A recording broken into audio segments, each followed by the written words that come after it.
Vijayawada university మంచి భవిష్యత్తు కోసం తెలుగు విద్యార్థులు ఇష్టపడే యూనివర్సిటీ. ఈ మధ్యకాలంలో ఇంత ఫన్ రైడ్ చూడలేదు. Thank you. బట్ ఇంద్రగంటి గారు మార్క్ అంటే వేరుగా ఉంటుంది. పైగా మీరు సకుటుంబంగా వచ్చి చూడమంటున్నారు. బట్ ఇంద్రగంటి గారు లైన్ క్రాస్ చేసి కొన్ని డైలాగులు రాసినట్టు కనిపిస్తుంది. లేదండి, మన కుటుంబాల్లో కూడా చిలిపితనం కొంత ఉంటుంది. అది దాటకుండానే రాశాను నేను. ఎందుకంటే నేను సాధారణంగా రాసే చాలా నేను ఎవరో అనగా విన్నవి అవి. ఫర్ ఎగ్జాంపుల్, చాలామంది అప్పుడు గమనించలేదు. అష్టాచమ్మ సినిమాలో తనికెళ్ళ భరణి గారిని నాని అడుగుతాడు, మీకు ఇప్పుడు పెళ్ళి ఎందుకండి అంటాడు. అంటే నాకెందుకంటే అంటే నీకెందుకో నాకు అందుకే అంటాడు. యాక్చువల్లీ అది సరసమైన జోక్ అది. దాని తర్వాత ఇంకో స్టెప్ ముందుకెళ్ళింది, చాలామంది అప్పుడు చూడలేదు. మీ వయసు ఎంతండి అంటాడు. నేను 1967 మోడల్ అయ్యా, ఈ మోడల్కి సర్వీసింగ్ సెంటర్స్ కూడా లేవంటాడు. Actually that was an adult joke. But ఏంటంటే మామూలుగా జనరల్గా మనం మాట్లాడుకునే ఒక హెల్తీ వాతావరణంలో కొంచెం అప్పుడప్పుడు మిరపకాయ తగిలినట్టుండే హాస్యం ఈ సినిమాలో అక్కడక్కడ ఉంటుంది. నాకు అలా రాయడం కూడా ఇష్టం. అది అసభ్యత అవ్వకూడదు. కాబట్టి అలా ఈ కథ కూడా అలాంటి ఒక కొంచెం ఏమన్నారు, అప్పుడప్పుడు కొంచెం కారాన్ని స్పైస్ని డిమాండ్ చేసే టైప్ ఆఫ్ సిచ్యువేషన్ అది. వాళ్ళిద్దరి మధ్యలో వచ్చి ఆ కోపం కూడా, ఆ సిచ్యువేషన్, ఆ సీన్ చాలా నా ఫేవరెట్ సీన్ యాక్చువల్లీ సినిమాలో. అప్పుడు కిషోర్ అనడానికి చాలా బలమైన కారణాలు ఉంటాయి అలా మాట్లాడడానికి. సో అందుకని అప్పుడు అక్కడక్కడ అలాంటి తళుకు బెలుకులు ఉంటాయి ఈ సినిమాలో కొంచెం.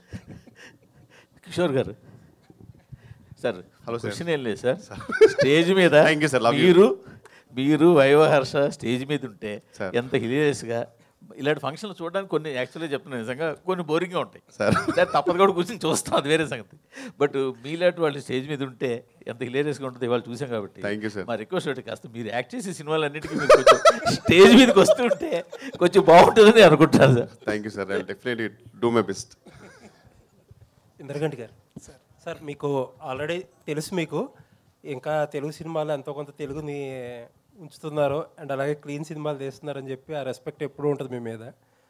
బట్ నిన్న ఒక వీడియో చూసా, అది సోషల్ మీడియాలో కూడా తిరుగుతుంది. ఒక షోకి, ఓటీటీ షోకి మీరు వెళ్ళి ఆహనా పెళ్ళంట అనే క్లాసిక్ సాంగ్లో మహానటి సావిత్రి గారు చేసిన చాలా క్లీన్గా చేసిన ఒక పాటని చాలా వల్గర్గా పోర్ట్రే చేస్తే ఇంద్రగంటి గారు దాన్ని ఎంజాయ్ చేసినట్టు, ఎంకరేజ్ చేసినట్టు ఒక ఒక మాట మాట్లాడారు. అదంటే మిమ్మల్ని అభిమానించే వాళ్ళకి కొంచెం ఇబ్బందిగానే అనిపించింది. అంటే ఒకటి ఏంటంటేనండి, మేము సాధారణంగా అలాంటి షోస్ మేము అతిథుల కింద వెళ్తాము. వెళ్ళినప్పుడు పరిపూర్ణంగా మా అభిప్రాయాలు వ్యక్తపరిచే స్వేచ్ఛ అక్కడ ఉండదు. అది కూడా వాళ్ళు కష్టపడి చేసినప్పుడు ఎంతో కొంత వాళ్ళని ఎంతో కొంత అభినందించాల్సి వస్తుంది. పైగా నేను ఎలా చూస్తానంటే అది ఆ అమ్మాయి నిజంగా కష్టపడి చేసింది. ఆ పాట ఆ సందర్భానికి తగిందా కాదా అనేది చర్చనీయాంశము. నా దృష్టిలో దాని గురించి ఖచ్చితంగా డిబేట్ జరగాలి. More people should talk about it. I'm sure already conversation start అయింది దాని మీద. అది జరగడం మంచిదే. కానీ ఒక్కొక్కప్పుడు ఎలా ఉంటుందంటేనండి, మీరు 4-5 కట్స్ మేము నవ్వుతూ ఇలా వేస్తే మేము ఏదో విపరీతంగా ఎంజాయ్ చేస్తున్నట్టు మీకు ఉంటుంది. కానీ అలా ఉండదు. మేము మా షాట్లన్నీ ఒకేసారి తీసుకుని వేరే చోటుకు ప్లేస్ చేసేవి. సాధారణంగా అదే జరుగుతుంది. కాబట్టి అంతకుముందు కూడా నేను అనవసరం ఏదో నవ్వి కర్మగాలి ఇరుక్కున్నా ఒక దానిలో.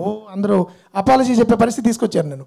కానీ ఏంటంటే నేను చెప్పేది, అలాంటి సిచ్యువేషన్స్లో ఒక్కొక్కప్పుడు మేము కూడా మాకు వ్యక్తిగతంగా కొన్ని అభిప్రాయాలు ఉన్నా కూడా సభా మర్యాదను పాటించి వాళ్ళని మేము అఫెండ్ చేయకుండా ఒకప్పుడు చేయాల్సి వస్తుంది. దాని ఇబ్బందులు ఉంటాయి, కాదని నేను అనట్లేదు.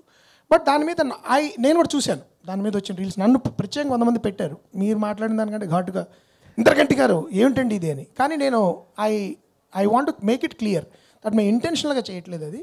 బట్ దాని మీద డిస్కషన్ ఖచ్చితంగా జరగాలి. ఎందుకు ఇలాంటి పాటలకి ఇలా జరుగుతుంది అనేది క్రియేటివ్ ఫ్రీడమ్. మళ్ళీ it's also an issue of creative freedom. మేము ఇంటర్ప్రిట్ చేస్తున్నాము అంటారు. నాకు వ్యక్తిగతంగా బెల్లీ డాన్స్ అంటే చాలా ఇష్టం. It's a great art form.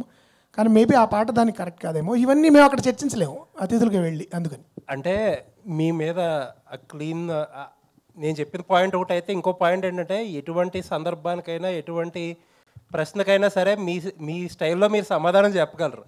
అలా దొరకకుండా ఏదన్నా ఒక అప్రిసియేషన్లో ఇంకోటో వాళ్ళకి అప్రిసియేషన్లో అనిపించేదో చేసేసి వచ్చి ఉంటే నాకు తెలుసు. నేను చాలా డిఫరెంట్ అటెంప్ట్ అనేది చెప్పినట్టున్నానండి. అంటే పాపం అమ్మాయి దట్ గర్ల్ యాక్చువల్లీ, అంటే నేను ఆ పాట కాకుండా వేరే చేస్తుంటే I would have appreciated it. చెప్పాను కదా, దట్స్ అ వర్క్సమ్ సిచ్యువేషన్.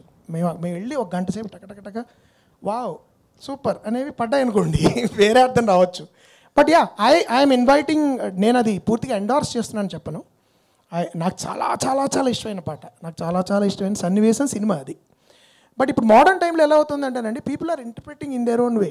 రకరకాల, ఇది క్రియేటివ్ ఫ్రీడమ్ పేరు, రకరకాల ఇంటర్ప్రిటేషన్స్ ఇస్తున్నారు.